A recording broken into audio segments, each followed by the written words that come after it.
বিসমিল্লাহির রহমানির রহিম। ধাপ সাতগ্রাম বাইতুল মোকাররম মডেল কামিল মাদ্রাসার অনলাইন ক্লাসে সকল শিক্ষার্থী সুস্বাগত। আমি মোহাম্মদ আখতার হোসেন, প্রভাষক রসায়ন। আমি রসায়ন দ্বিতীয় পত্রের পরিবেশ রসায়ন অধ্যায়ের তৃতীয় ক্লাস। আমরা গত ক্লাসে চার্জের সূত্র, তাপমাত্রা, চাপ, আয়তনের একক সমূহ, এসটিপি এবং এসএটিপি নিয়ে আলোচনা করেছি। আজকে আমরা অ্যাভোগাড্রো সূত্র নিয়ে আলোচনা করব।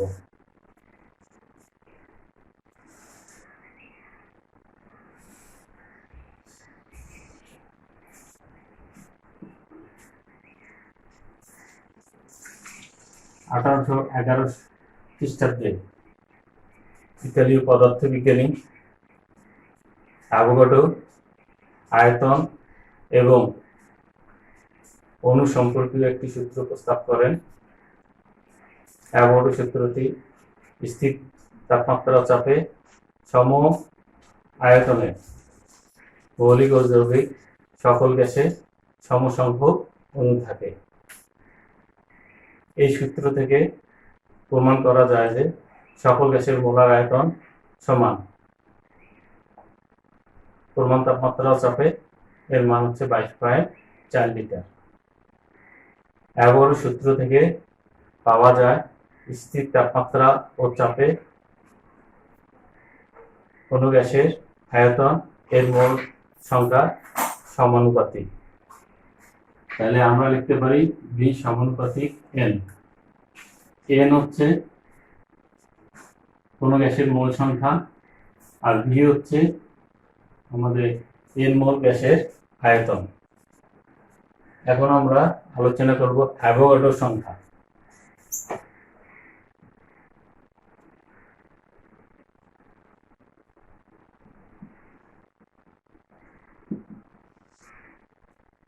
সকল পদার্থ কঠিন, তরল ও গ্যাসীয় এক মোল পরিমাণে নির্দিষ্ট সংখ্যক অণু থাকে, একে অ্যাভোগাড্রো সংখ্যা বলা হয়। একে N এ দ্বারা চিহ্নিত করা হয়। এর মান হচ্ছে 6.022 10⁻23।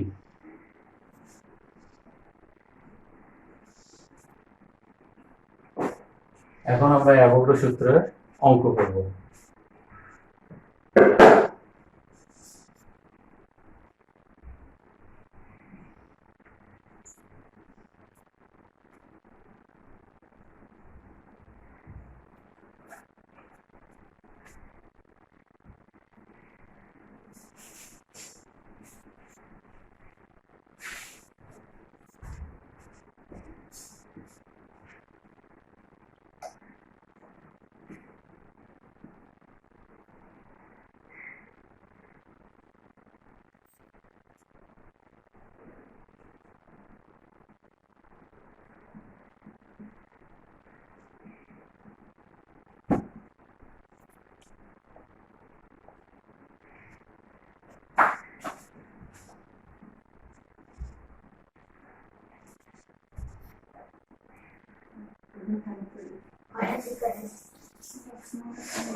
আমরা এখানে জানবো মোল হচ্ছে আণবিক ভরকে গ্রামে প্রকাশ করলে তাকে বলা হয় মোল, আর মোলার আয়তন এক মোল পদার্থ যে আয়তন দখল করে তাকে বলা হয় মোলার আয়তন।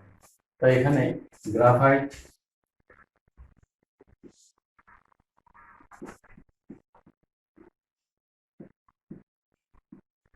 কার্বনের এক মোল সমান 12 গ্রাম, কার্বন সমান 12 গুণন 1000 মিলিগ্রাম কার্বন। 12 গুণন 1000 মিলিগ্রাম কার্বন সমান 1 মোল কার্বন পরমাণু। এখানে আমাদের আছে কত মিলিগ্রাম? 30 মিলিগ্রাম। তাহলে 30 মিলিগ্রাম কার্বন সমান সমান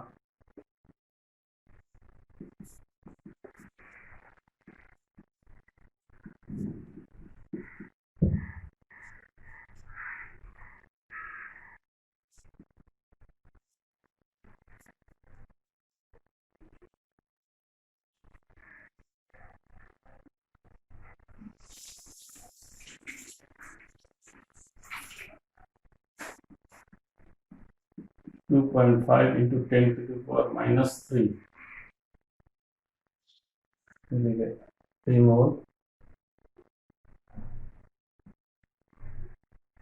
কার্বন পরমাণু।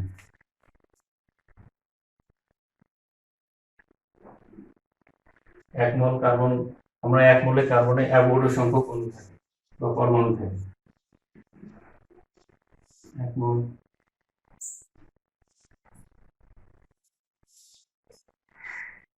Carbon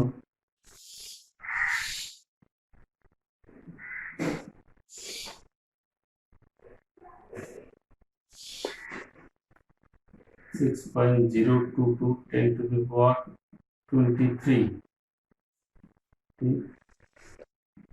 carbon 2.5 into 10 to the power minus 3 mole carbon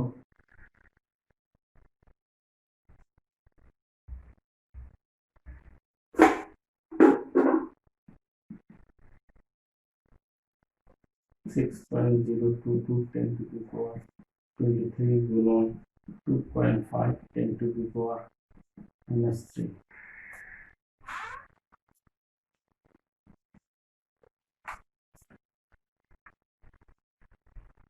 গুণন 6.022 গুণন 10 to the power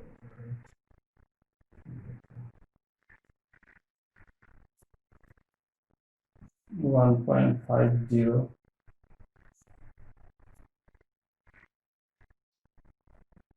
10 to the power 21 carbon পরমাণু।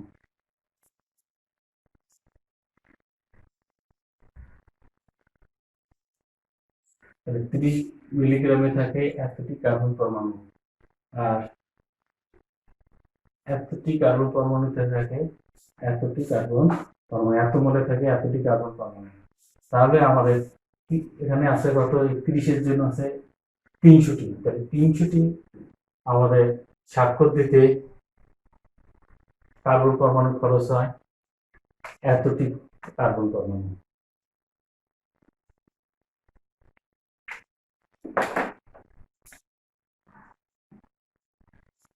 তিনটি স্বাক্ষর দিতে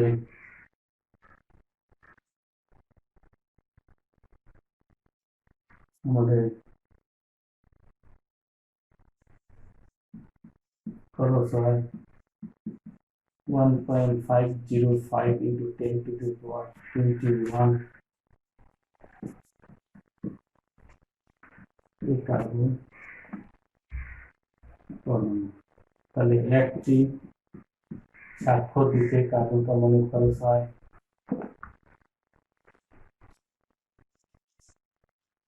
1.505 গুণন 10 to the power 21 divided by 300 এই কার্বন পরমাণু।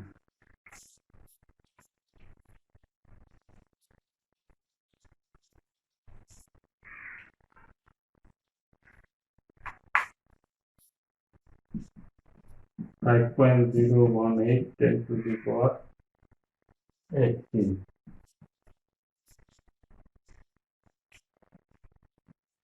এতটি কার্বন পরমাণু। তাহলে একটি স্বাক্ষর দিতে খরচ হয় আমাদের এতটি কার্বন পরমাণু। এটা হচ্ছে আমাদের অ্যান্সার।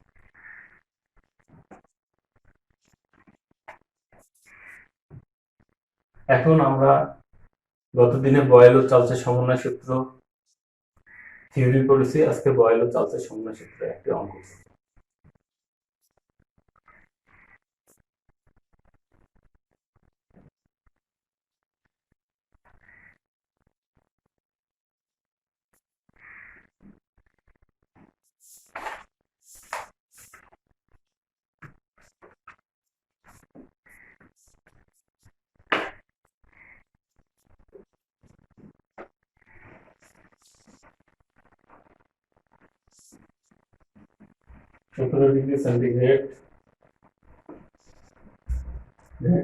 একটি কঠিন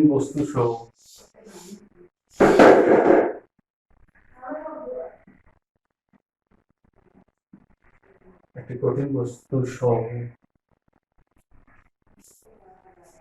কোন গ্যাসের নির্দিষ্ট ভরের আয়তন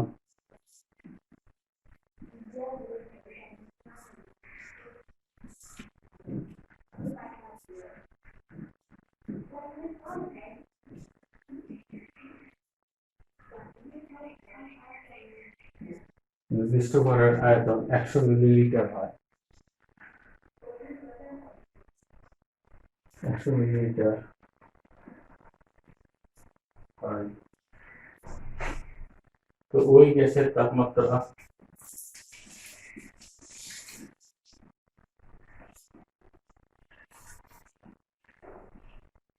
ওই গ্যাসের তাপমাত্রা 54°C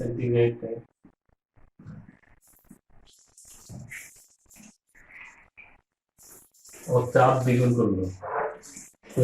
চাপ দ্বিগুণ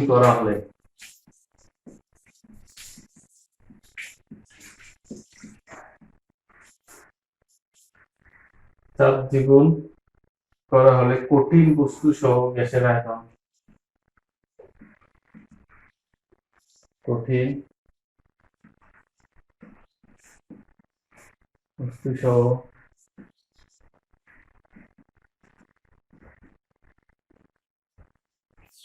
বস্তু সহ গ্যাসের আয়তন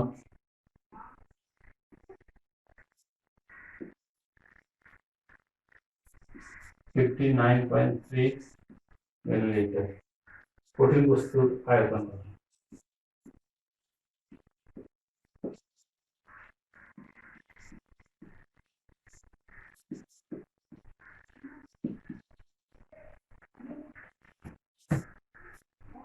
এখন আমরা দেখতে পাচ্ছি মনে করে কঠিন বস্তুর আয়তন।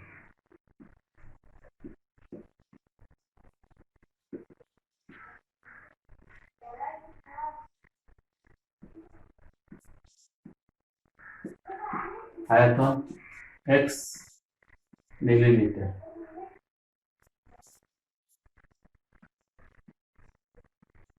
এখানে T1 সমান 17°C, 17 প্লাস 273 কেলভিন সমান 290 কেলভিন। V1 আছে 100 মিলিলিটার। V1 কত আছে? 100 মিলিলিটার। তাহলে কঠিন বস্তু যেহেতু x বিয়োগ করতে হবে, এত মিলিলিটার। তারপর T2 দেওয়া আছে 54।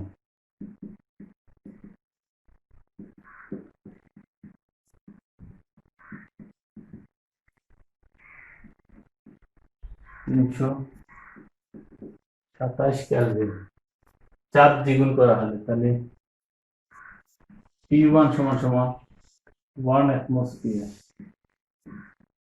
T2 সমান twice y atmosphere। আয়তন কঠিন বস্তু সহ তাহলে অবশ্যই x বিয়োগ করতে হবে। T2 সমান 59.3 - x মিলিলিটার। এখানে আমাদের 6টা রাশি আছে, সেহেতু আমরা জানি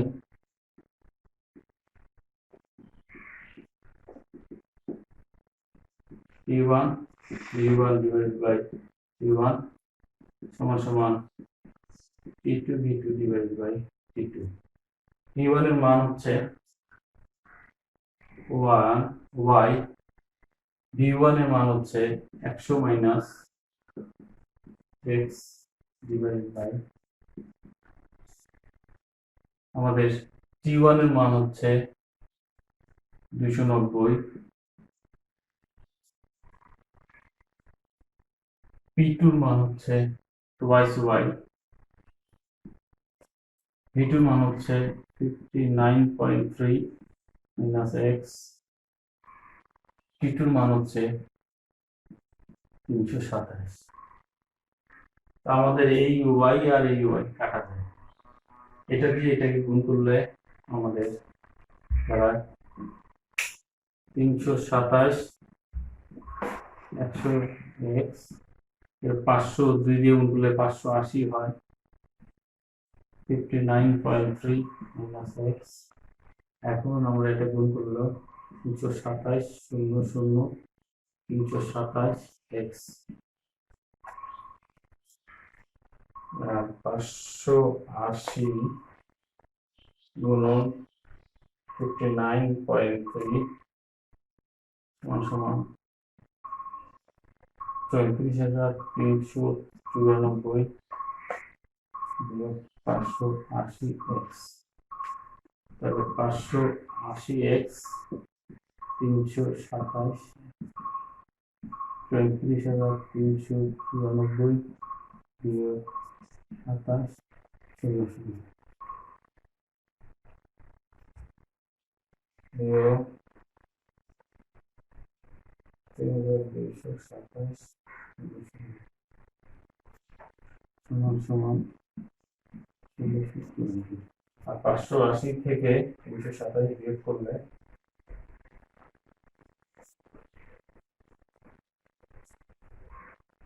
253 x, x সমান সমান 194 253, x সমান সমান আমাদের 1694 ভাগ 253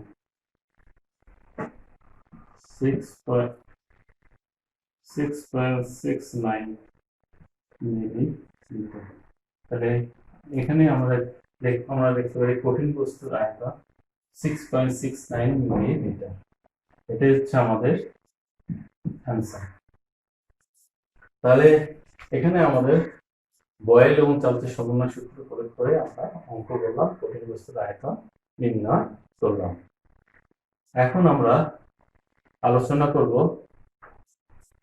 বয়েল চার্লস অ্যাভোগাড্রোর সমন্বয় সূত্র বা আদর্শ গ্যাসের সমীকরণ।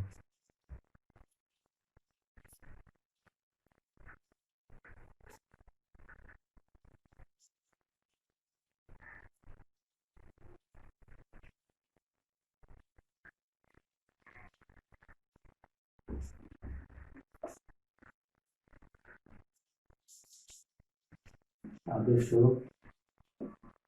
গ্যাসের সমীকরণ।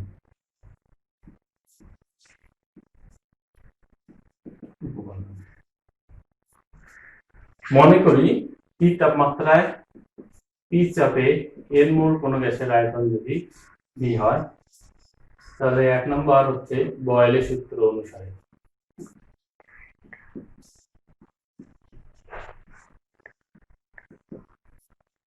স্থির তাপমাত্রায় নির্দিষ্ট করে কোনো গ্যাসের আয়তন ওই গ্যাসের উপর প্রযুক্ত চাপের ব্যস্তানুপাতিক যখন N ও T স্থির। 2 নম্বর চার্লসের সূত্র।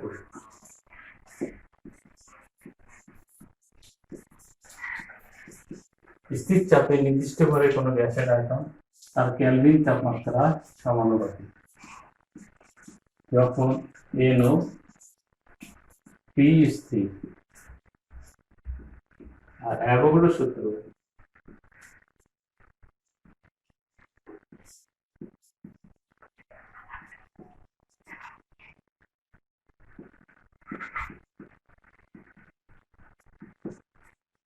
ভি সমানুপাতিক এম। স্থির তাপমাত্রা ও চাপে কোনো গ্যাসের আয়তন তার মোল সংখ্যা সমানুপাতিক যখন ইউটি স্থির।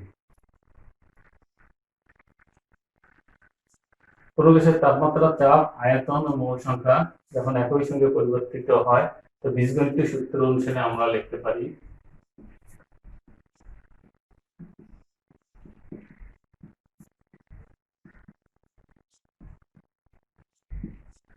ভি সমানুপাতিক 1/p গুণন টি গুণন n। তাহলে ভি সমান সমান কে হচ্ছে আনুপাতিক ধ্রুবক n/t / p। তাহলে পিভি সমান সমান n কে টি। এখানে কে আনুপাতিক ধ্রুবক। এখানে আমরা পরিমাণ, তাপমাত্রা ও চাপে সকল গ্যাসের মোলার আয়তন সমান, এক মোল গ্যাসের জন্য তার মোলার আয়তন সমান। এই জন্য সকল গ্যাসের জন্য এই আনুপাতিক ধ্রুবক কে আর দ্বারা প্রকাশ করতে পারি, আর কে সার্বজনীন গ্যাস ধ্রুবক বলা হয়। তাহলে আমরা কে এর জায়গায় আর লিখতে পারি, তখন লিখতে পারি পিভি সমান সমান এন আর টি। আর এক মোল গ্যাসের জন্য এন সমান সমান 1 হলে পিভি সমান সমান আর টি। আর আদর্শ গ্যাসের সমীকরণ এটা পিভি সমান সমান এন আর টি। আর এক মোল গ্যাসের জন্য হবে পিভি সমান সমান আর টি। আজ এ পর্যন্ত।